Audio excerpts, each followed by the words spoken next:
Question number 6 क्या कह रहा है? क्वेश्चन नंबर 6 है, three number are in the ratio of 4:5:6. Okay, यानी कि कोई भी तीन नंबर है जो रेशियो में दिए हुआ है. ओके ना. If the sum of the largest and smallest equal the sum of the third and 55, find the number. तो क्या है कि उसके जो लार्जेस्ट नंबर है, तो लार्जेस्ट इसमें क्या है 6, और उसके स्मॉलेस्ट क्या है, तो स्मॉलेस्ट क्या हो गए 4 हो गए. ओके, यानी कि ये एक्स मान के बनाएंगे, ये 4x हो जाएगा, ये 5x और ये 6x. ओके ना. तो लार्जेस्ट नंबर क्या है 6x हो जाएगा, और स्मॉलेस्ट क्या हो जाएगा 4x. तो इस दोनों के प्लस इक्वल, किसके इक्वल है, सम ऑफ द थर्ड. तो थर्ड नंबर इसमें क्या हो जाएगा, जो बचा हुआ नंबर क्या है 5, यानी 5x. तो 5x में प्लस करेंगे किसको 55 को, तो ये क्या हो जाएंगे इक्वल हो जाएंगे. तो फाइंड द नंबर. बहुत सिंपल है ये. आइए इसे भी सॉल्व करते हैं. चलिए, तो सबसे पहले जो रेशियो में, ये नंबर तो हमें पता नहीं है रेशियो में, इसलिए हमें क्या लिखना होगा, लेट द नंबर बी, क्या रेशियो है 4:5:6. तो क्या हो जाएगा 4x 5x and 6x. Okay, ये दिया हुआ है. अब अकॉर्डिंग टू क्वेश्चन A2Q क्या है कि जो लार्जेस्ट नंबर है, तो लार्जेस्ट नंबर 6x, तो 6x प्लस स्मॉलेस्ट नंबर, तो स्मॉलेस्ट क्या है 4x, तो क्या लिखेंगे 4x. ये इक्वल है, किसके इक्वल है, इसके थर्ड वाले नंबर, यानी कि जो इसमें बचा हुआ है, तो ये 5x प्लस क्या 55. ओके, और इस तरह से इक्वेशन बन गया है ना. फिर से समझिए क्या है अकॉर्डिंग टू क्वेश्चन, कि इसके लार्जेस्ट नंबर, तो लार्जेस्ट नंबर 6x, तो 6x प्लस स्मॉलेस्ट नंबर यानी कि 4x, दोनों को प्लस करेंगे वो इक्वल होगा, किसके इक्वल होगा, तो इसके जो थर्ड नंबर है, यानी कि जो बचा हुआ नंबर है 5x, उसमें प्लस यानी कि 55. तो ये दोनों क्या हो जाएंगे इक्वल हो जाएंगे. बस इसे सॉल्व करना है और x का वैल्यू हमें फाइंड करना है. ओके, चलिए देखते हैं फिर. तो यहाँ पे क्या है 6x और 4x दोनों प्लस में है, तो ये दोनों प्लस हो जाएंगे. तो क्या हो जाएंगे 6x और 4x 10x is equal to, ये क्या है 5x प्लस 55. अब क्या करेंगे, हम इसे अरेंज करेंगे. कैसे अरेंज करेंगे, कि x वाले को एक तरफ और जो कांस्टेंट है उसको दूसरी तरफ रखेंगे. तो ये 10x है, और यहाँ पे इक्वल के बाद 5x, यानी कि राइट साइड में इसे लेफ्ट में लाएंगे, तो प्लस है, तो क्या हो जाएगा -5x इज इक्वल टू, ये जो कांस्टेंट वाले नंबर है उसको राइट में ही रखना है, और ये राइट में है इसलिए साइन इसका चेंज नहीं होगा, तो क्या हो जाएगा 55. ओके, अब क्या करेंगे हम, ये 10x में से 5x गया तो क्या बचेगा 5x is equal to 55. Okay, तो x इज इक्वल टू 55. अब बाई क्या लिखेंगे 5, तो 5 वन सा 5, 5 वन सा 5, यानी कि 11 5 से 55.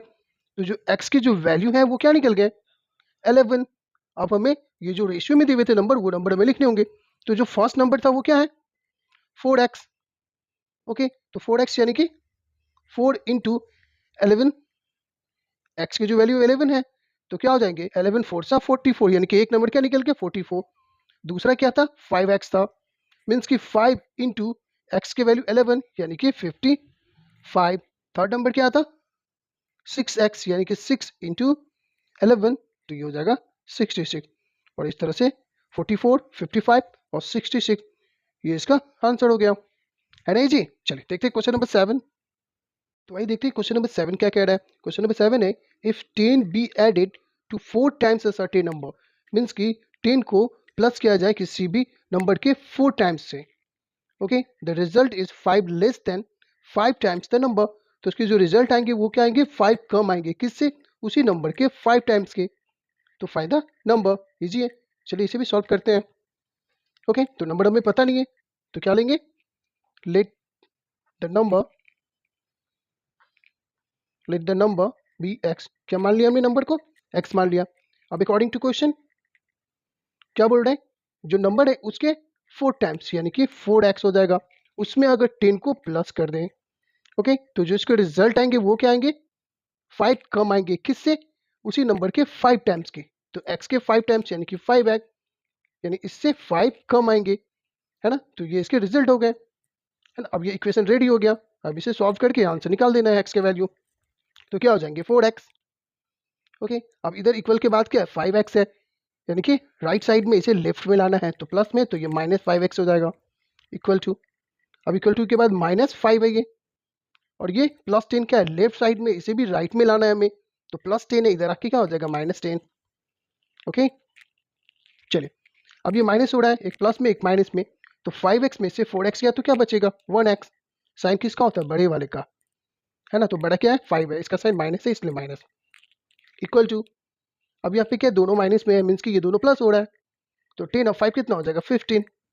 साइन किसका होता है, बड़े वाले का, तो बड़ा 10 है, इसका साइन माइनस है इसलिए माइनस।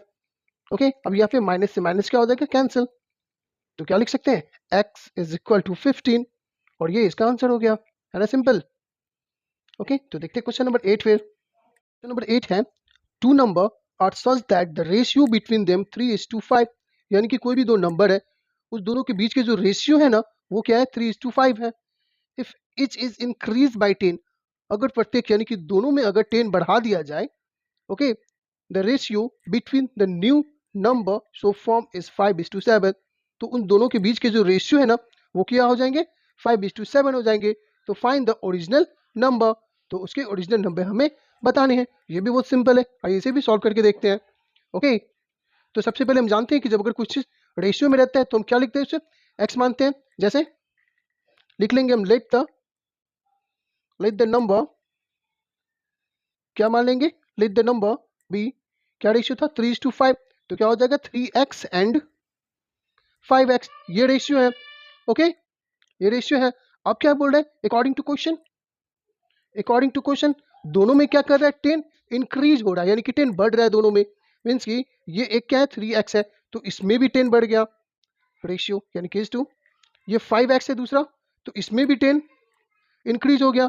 ओके तो इसके जो न्यू वाले रेशियो हो जाएंगे वो क्या हो जाएंगे 5:7 हो जाएंगे। ओके अब इसे हम लिख सकते हैं कैसे, हम जानते हैं कि जब अगर कोई रेशियो में, जैसे अगर 2:4 लिखा हुआ है तो इसे हम 2/4 के फॉर्म में लिख सकते हैं। ओके यानी कि रेशियो के फॉर्म में, तो इसे फ्रैक्शनल फॉर्म में लिख सकते हैं, तो सेम यहाँ भी वैसा ही है। तो ये 3x plus 10 is to 5x plus 10, तो इसे हम लिख सकते हैं 3x plus 10 by 5x plus 10 is equal to, ये 5:7 है तो इसे भी 5/7 लिख सकते हैं। तो इस तरह से इक्वेशन रेडी हो गया। इसे सॉल्व करते हैं, कैसे सॉल्व करेंगे, यहाँ पे क्या हो रहा है क्रॉस मल्टीप्लाई हो रहा है, मीन्स कि 7 का मल्टीप्लाई हो रहा है इससे, तो ये 7 लिखेंगे, यहाँ क्या लिखेंगे 3x plus 10, okay is equal to, अब 5 का मल्टीप्लाई क्या हो रहा है 5x प्लस 10 से हो रहा है। ओके ना, चलिए करते हैं मल्टीप्लाई, ये 7 3 से कितना हो जाएगा 21x प्लस 7 10 जा 70 इज इक्वल टू 5 5 सा 25x प्लस 5 10 सा 50।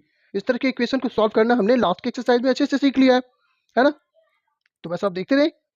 देखिए उसके बाद क्या करना है, ये 21x है, ये LHS और ये RHS यानी कि राइट साइड में और ये लेफ्ट साइड में, तो हम क्या करते हैं जो सेम वेरिएबल्स है 21x है ये, तो x वाली को एक तरफ लाएंगे, ये प्लस में है तो इधर आके माइनस हो जाएगा 25x इज इक्वल टू, ये क्या है 50 है, और ये नंबर क्या है प्लस 70 है, ये लेफ्ट साइड में राइट में आएगा तो -70 हो जाएगा।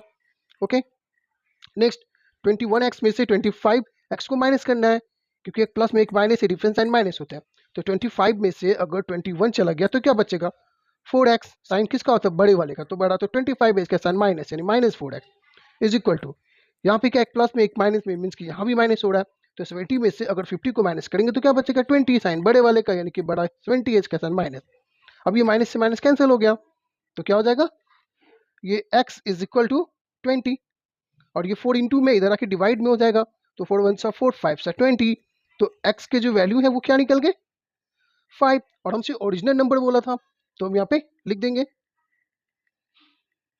ओरिजिनल नंबर क्या था, एक 3x और एक 5x था, तो 3x यानी कि 3 इंटू एक्स की जो वैल्यू है वो क्या निकले 5, यानी 3 5 जा 15, दूसरा नंबर क्या है 5x है, तो 5 इंटू एक्स के वैल्यू 5 यानी कि 5 5 सा 25, तो यानी कि एक नंबर क्या निकल गया 15 और दूसरा क्या निकल गया 25, और ये इसका आंसर हो गया। ओके चलिए बहुत इजी था। अब देखते हैं क्वेश्चन नंबर 9।